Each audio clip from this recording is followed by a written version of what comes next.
Covenant 2006 fantasy horror film produced by Screen Gems. I know a lot of you people have probably seen this. It's worth checking out every few years or so. Produced by Screen Gems. It's about a bloodline of warlocks and witches dating back to the 17th century Massachusetts, witch huts and whatnot. And this movie's set in 2006, so they're like 5th or 6th generation witches. They basically inherit their certain amount of power, and by the time they're 18, they quote unquote ascend or whatnot. They reach their full amount of power.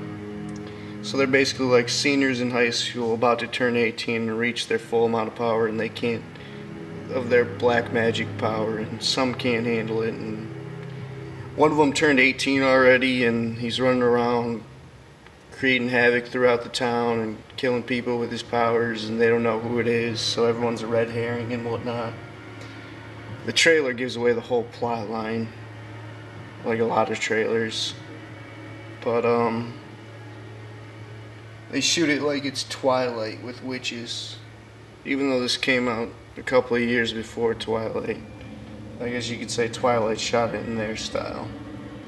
It's like a combination of Twilight and every CW episode you've ever seen.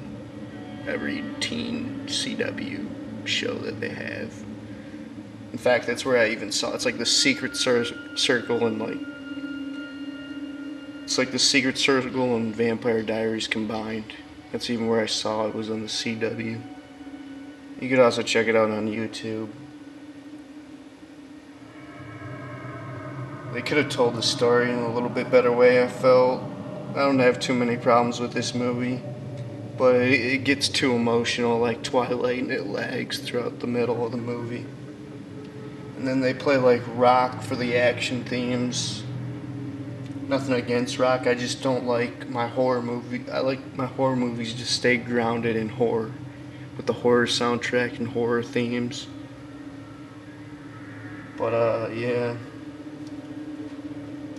No, and there's this one warlock action battle where they play rock during the whole fight, like to the beat of the fight, and you're like, wow.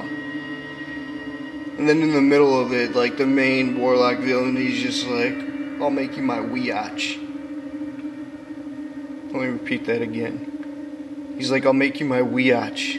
Did you hear that? Did you hear that, the Myers fan? Really? A 2000s hip-hop slang while playing rock music? Hip-hop owned the radio charts in the mid-2000s, as we know. But they totally diss that, of course. I like the dark feel throughout in the East Coast, New England scenery. I love that. There's some really beautiful shots.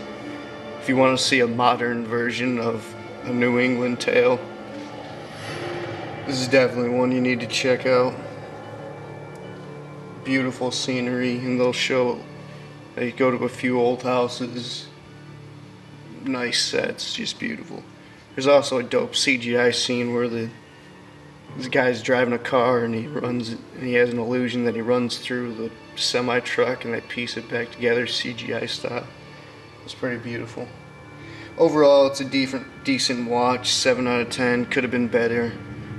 It's got Chase Crawford from one of his first roles. He basically plays the weakling out of the group, and it also has that Taylor Kirschner guy or whatever, the guy who played Gambit from X-Men Origins Wolverine in 2009.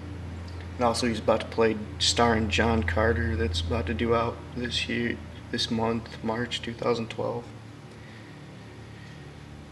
And anyway, someone needs to make a franchise on witches and warlocks, a real dark one, like a Star Wars type one, where there's witches and warlocks set in the 17th century, the late 1600s, New England, going at it, all wearing dark cloaks. I'm still waiting for that franchise. Anyway, this is JBM. Tell me your thoughts. Check out all my 80s slasher horror movie reviews coming up. I'm gearing up for Happy Birthday to Me. I know everyone's worrying about that. If you please check out that movie before you see it. I don't want to spoil it for anyone. My review is going to be full of spoilers. I'm going to be talking about the villain the whole time, basically. Happy Birthday to Me, 1981. I had to download it off of some website. You can't even find it on YouTube. They took it all down. So definitely check out Happy Birthday to Me. And suggest me other 80s slasher movies. This is JBN.